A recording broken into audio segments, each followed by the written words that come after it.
மருந்து சேனலுடைய மேலும் பல பதிவுகளை தெரிந்து கொள்ள இந்த சேனலை சப்ஸ்கிரைப் செய்யவும், பெல் பட்டனை அழுத்தவும். மேலும் மருத்துவரின் ஆலோசனை பெற இந்த வீடியோவில் உள்ள எண்ணிற்கு தொடர்பு கொள்ளவும். இயற்கை மருத்துவர்களுக்கு வணக்கம். நிறைய பேருக்கு நரம்பு சம்மந்தமான பிரச்சனைகள் இருக்குது.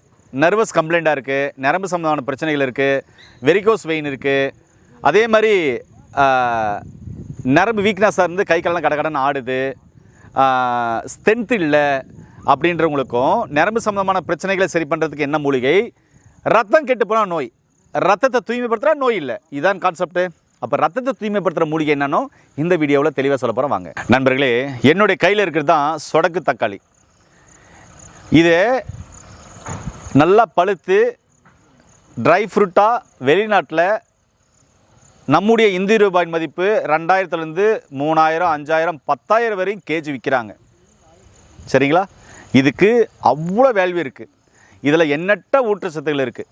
இன்றைக்கி தான் நிறைய கூகுளில் தேடுறீங்கள, சொடக்கு தக்காளியின் மருத்துவ பயன்கள் அப்படின்னு போட்டு பாருங்கள். அது பெனிஃபிட் போட்டு பாருங்கள், எவ்வளோ வருதுன்றதை மட்டும் பாருங்கள். அதேமாதிரி சொடக்கு தக்காளியில் உள்ள ஊட்டச்சத்துக்கள் என்னென்ன அப்படின்னு போட்டிங்கன்னா அதில் உள்ள ஊட்டச்சத்துக்கள் அவ்வளோ ஊட்டச்சத்துக்கள் இருக்கும். சரி, இதெல்லாம் நான் பேச வரல.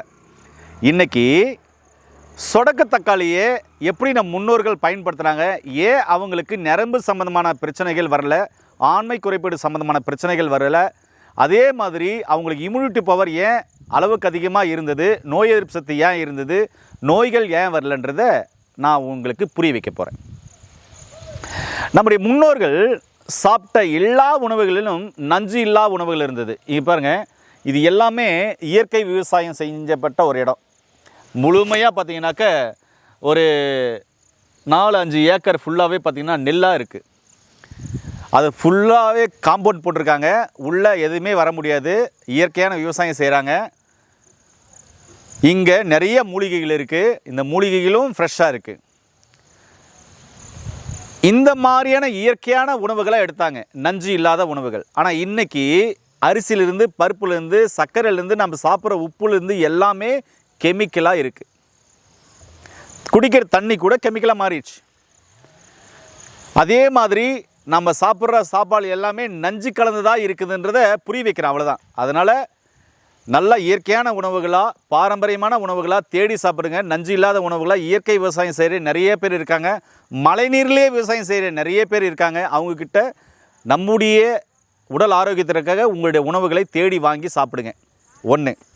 ரெண்டாவது, இந்த சொடக்கு தக்காளியை நீங்கள் தினமும் காலை மதியம் சூப்பாவோ இல்லை சட்னியாவோ இல்லை சொடக்கு தக்காளி சாம்பாரவோ கீரை குழம்பாவோ செஞ்சு சாப்பிட்டு வரும்போது உங்கள் நர்வஸ் சம்மந்தமான பிரச்சனைகள் சரியாகும், நரம்பு வலிமையாகும், நரம்பு சம்மந்தமான பிரச்சனைகள் சரியாகும், வெரிகோஸ் வெயின் உள்ளவங்களுக்கு மிக அற்புதமாக வேலை செய்யும், இரத்தத்தில் உள்ள அடைப்புகளை மெல்ல மெல்ல எடுக்கும். அதனால் நரம்பு சம்மந்தமான பிரச்சனை இருக்கிறவங்க தாராளமாக இது சாப்பிட்லாம். சளி சார்ந்த பிரச்சனை இருக்கிறவங்களுக்கு மிகவும் எக்ஸலண்ட்டாக வேலை செய்யும். ஆஸ்துமா, வீசிங், சைனஸ் பிரச்சனை உங்களுக்கு மிகவும் அற்புதமாக வேலை செய்யும். அது மட்டும் இல்லை, ரத்தத்தில் இருக்கிற கழிவுகளை வெளியேற்றும், ரத்தத்தை தூய்மைப்படுத்தும். இது ரொம்ப ரொம்ப முக்கியமான ஒரு விஷயங்க. ரத்தம் கெட்டுப்போனால் நோய், ரத்தம் தூய்மையான நோய் இல்லை. அப்போது ரத்தத்தை தூய்மைப்படுத்தக்கூடிய ஒரு வேலையே இந்த சொடக்கு தக்காளி செய்யும். அதே மாதிரி உள்ளுறுப்புகளில் இருக்கிற, ஆர்கானில் இருக்கிற கழிவுகளை டீடாக்ஸ் பண்ணும், நுரையீரலில் இருக்கிற சளியை வெளியேற்றும். கண் சார்ந்த பிரச்சனைகளுக்கும் துணை மருந்தாக இது வேலை செய்யும். 1980, 90, 92 இருக்கிறவங்களுக்கு அந்த காலத்தில் ஸ்நாக்ஸ் இது தான். சரிங்களா? இது எடுத்து உள்ளே இப்படி பிரித்தோம் அப்படின்னு சொன்னால் நல்லா பழுத்து இருக்கும். இது மாதிரி பழுத்து இருக்கும், மஞ்சள் கலராக இருக்கும். சாப்பிடும்போது இனிப்பாக இருக்கும், கொஞ்சம் புளிப்பாக இருக்கும், லைட்டாக துவர்ப்பாக இருக்கும். இந்த பழங்களை பாக்கெட்டில் பறித்து போட்டுப்போம். ஏன்னா ஸ்நாக்ஸ் வாங்க கூட காசு இருக்காது. இப்போ இருக்கிற மாதிரி ஐஸ்கிரீம், சாக்லேட் அதெல்லாம் கிடைக்காது. அந்த காலத்தில் ஸ்நாக்ஸ் வாங்கக்கூட காசு இல்லாததுனால இதுதான் எங்களுக்கு விலையில்லா ஒரு அற்புதமான ஸ்நாக்ஸாக இருந்தது. இதை சாப்பிடும்போது உடலுக்கு அவ்வளோ ஆரோக்கியம் கிடைச்சிது. அதனால் இயற்கையாக இருக்கிற மூலிகைகளில் இவ்வளோ ஊட்டச்சத்துக்கள் இருக்குது, நமக்கு தான் தெரியறதில்ல.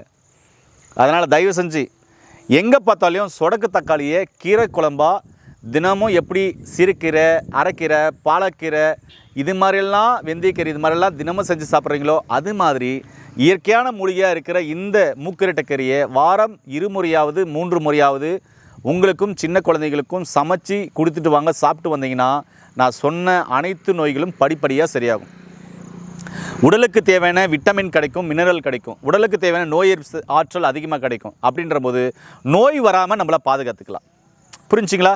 அதனால் சொடக்கத்தக்காளியில் இவ்வளோ மருத்துவ குணங்கள் இருக்குது. மருந்துகள் எல்லாமே நம்மளை சுற்றி தான் இருக்குது.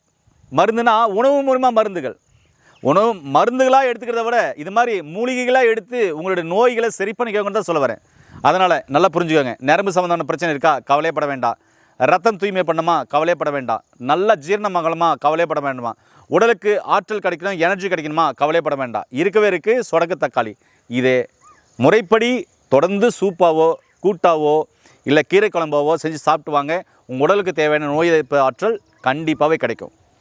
மேலும் தகவலுக்கு கீழே போகிற நம்பருக்கு கால் பண்ணுங்கள். மீண்டும் இன்னொரு அருமையான பதிவு சந்திக்கலாம். நன்றி, வணக்கம்.